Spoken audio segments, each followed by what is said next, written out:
ಬಳ್ಳಾರಿಯಿಂದ ಬೆಂಗಳೂರಿಗೆ ಬಂದಿದ್ದಾರೆ. ತಮ್ಮ ಎರಡು ನಿವಾಸಗಳನ್ನು ಹೊರತುಪಡಿಸಿ ಬೇರೆ ಇನ್ನೆಲ್ಲೋ ಉಳ್ಕೊಂಡಿದ್ದಾರೆ. ಕುತೂಹಲ ಮೂಡಿಸಿದೆ ಈಗ ರಾಮುಲು ಅವರ ನಡೆ. ಆ ಕಡೆಗೆ ಜೆ.ಪಿ. ನಡ್ಡಾ ಕರೆ ಮಾಡಿದ್ರು ಹೋಗಲಿಲ್ಲ, ಅಮಿತ್ ಶಾ ಅವರು ಕರೆ ಮಾಡಿದ್ರು ಕೂಡ ಈಗ ಹೋಗಿಲ್ಲ. ಸೊ ಬಳ್ಳಾರಿಯಿಂದ ತಡರಾತ್ರಿ ಬೆಂಗಳೂರಿಗೆ ಆಗಮಿಸಿದ್ದಾರೆ ರಾಮುಲು ಅವರು.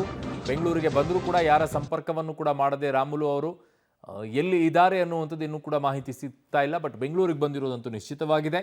ಬಿಜೆಪಿ ವಿರುದ್ಧ ಮುನಿಸಿಕೊಂಡು ಬೆಂಗಳೂರಿಗೆ ಬಂದರೂ ಕೂಡ ಯಾರನ್ನೂ ಸಂಪರ್ಕವನ್ನು ಮಾಡದೆ ತಟಸ್ಥವಾಗಿ ಉಳ್ಕೊಂಡಿದ್ದಾರೆ.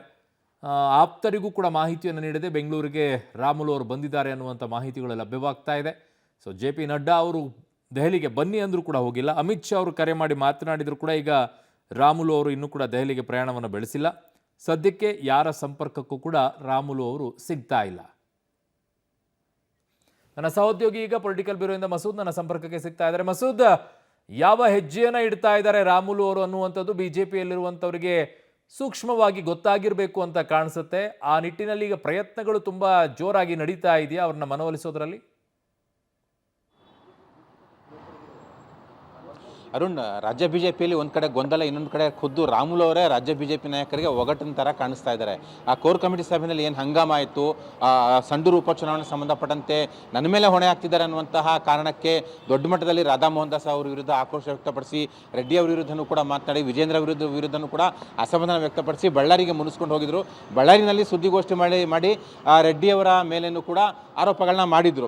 ಅದೇ ಸಂದರ್ಭದಲ್ಲಿ ಜೆ.ಪಿ. ನಡ್ಡಾ ಅವರು ಕೂಡ ಅವ್ರಿಗೆ ಫೋನ್ ಮಾಡಿದರು. ಯಾಕೆಂದರೆ ಅದಾಗಲೇ ರೆಡ್ಡಿ ಅವರು ಕಾಂಗ್ರೆಸ್ಗೆ ಹೋಗಬಹುದು ಅನ್ನುವಂಥ ಒಂದು ಸ್ಫೋಟಕ ಮಾಹಿತಿಯನ್ನು ಬಹಿರಂಗಪಡಿಸಿದರು. ಎಲ್ಲ ಒಂದು ಕಡೆ ರಾಮುಲು ಕಾಂಗ್ರೆಸ್ ಕಡೆ ಮುಖ ಮಾಡಿದ್ದಾರೆ ಅನ್ನುವಂಥ ವಾತಾವರಣ ಬಳ್ಳಾರಿನಲ್ಲಿ ಈಗಲೂ ಕೂಡ ಇದೆ. ಆ ಬೆನ್ನಲ್ಲೇ ಖುದ್ದು ಜೆ.ಪಿ. ನಡ್ಡಾ ಅವರೇ ಫೋನ್ ಮಾಡಿ ಅವರ ಮನವೊಲಿಕೆಗೆ ಪ್ರಯತ್ನ ಪಟ್ಟರು. ಜೊತೆಗೆ ದೆಹಲಿಗೂ ಕೂಡ ಬನ್ನಿ ಅನ್ನುವಂಥ ಬುಲಾವ್ ಕೊಟ್ಟರು. ಅನಂತರ ಅಮಿತ್ ಶಾ ಅವರು ಕೂಡ ಕರೆ ಮಾಡಿದ್ದಾರೆ ಅಂತ ಕೂಡ ಹೇಳಲಾಗ್ತಿದೆ. ಇತ್ತ ರಾಜ್ಯ ನಾಯಕರು ಕೂಡ ಅವ್ರಿಗೆ ಬನ್ನಿ ಮಾತನಾಡೋಣ ಅನ್ನುವಂಥ ಮಾತನ್ನು ಹೇಳ್ತಾ ಇದ್ದಾರೆ. ಅಳೆದೇ ತೂಗಿ ಇಷ್ಟು ದಿನಗಳ ಕಾಲ ಬಳ್ಳಾರಿಯಲ್ಲಿದ್ದಂತಹ ರಾಮುಲು ಅವರು ಇವತ್ತು ಮುಂಜಾನೆ ಬೆಂಗಳೂರಿಗೆ ಬಂದಿದ್ದಾರೆ. ಬೆಂಗಳೂರಿಗೆ ಬಂದು ಕೂಡ ಯಾರನ್ನೂ ಭೇಟಿಯಾಗಿಲ್ಲ. ತಮ್ಮ ಎರಡೂ ನಿವಾಸ, ಬೆಂಗಳೂರಿನಲ್ಲಿ ಅವರ ಎರಡು ನಿವಾಸ ಇದೆ, ಎರಡು ನಿವಾಸದಲ್ಲೂ ಕೂಡ ಅವರು ಹೋಗಿಲ್ಲ, ಅಲ್ಲಿ ಯಾರನ್ನೂ ಕೂಡ ಸಂಪರ್ಕ ಮಾಡಿಲ್ಲ. ಇತ್ತ ಆರ್ ಅಶೋಕ್ ಅವ್ರನ್ನೂ ಕೂಡ ಭೇಟಿ ಮಾಡ್ತಾರೆ ಅಂತ ಹೇಳಲಾಗ್ತಿತ್ತು. ಇನ್ನೂವರೆಗೆ ಆರ್ ಅಶೋಕ್ ಅವ್ರನ್ನೂ ಕೂಡ ಭೇಟಿ ಮಾಡಿಲ್ಲ. ಡಿ.ವಿ. ಸದಾನಂದ ಗೌಡ ಅವ್ರನ್ನೂ ಕೂಡ ಭೇಟಿ ಮಾಡಿಲ್ಲ. ರಾಜ್ಯ ಬಿಜೆಪಿ ಕಚೇರಿಗೂ ಕೂಡ ಬಂದಿಲ್ಲ. ಮೂಲಗಳ ಪ್ರಕಾರ ಎಲ್ಲೋ ಒಂದು ಕಡೆ ಬಿಜೆಪಿಯಲ್ಲಿ ಅಂದರೆ ಬೆಂಗಳೂರಿನಲ್ಲಿ ಏನೋ ಒಂದು ಕೆಲಸ ಇತ್ತು, ತುರ್ತು ಕೆಲಸ.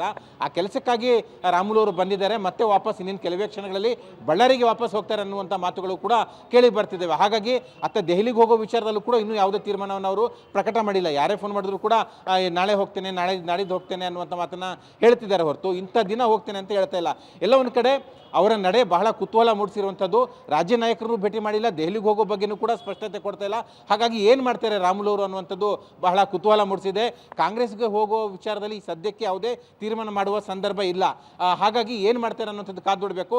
ಸದ್ಯ ಬೆಂಗಳೂರಿಂದ ಬಳ್ಳಾರಿಗೆ ಅವರು ಹೊರಟಿದ್ದಾರೆ ಅಂತಂದು ಕೂಡ ಹೇಳಲಾಗ್ತಿದೆ. ಅರುಣ್, ಅಲ್ಲಿ ಹೋಗಿ ಏನಾದರೂ ಮಾತನಾಡ್ತಾರ ಕಾದು ನೋಡಬೇಕು. ಇನ್ನು ಜೆ.ಪಿ. ನಡ್ಡಾ ಅವರು, ಅಮಿತ್ ಶಾ ಅವರು ಕೂಡ ದೆಹಲಿಗೆ ಬನ್ನಿ ಅಂತ ಹೇಳಿದ ಮೇಲೂ ಕೂಡ ಹೋಗ್ತಾ ಇಲ್ಲ. ಅಂದರೆ ಎಲ್ಲ ಒಂದು ಕಡೆ ಏನೋ ಒಂದು ತೀರ್ಮಾನ ಮಾಡ್ಕೊಂಡಿದ್ದಾರೆ ಅವರು. ಆ ತೀರ್ಮಾನವನ್ನು ಯಾರ ಹತ್ರನೂ ಕೂಡ ಹೇಳ್ತಾ ಇಲ್ಲ ಅನ್ನುವಂಥ ಚರ್ಚೆಗಳು ಕೂಡ ನಡೀತಾ ಇದ್ದಾವೆ. ಅರುಣ್, ಓಕೆ ಮಸೂದ್, ನಿಮ್ಮೆಲ್ಲ ಮಾಹಿತಿಗೆ ಧನ್ಯವಾದಗಳು.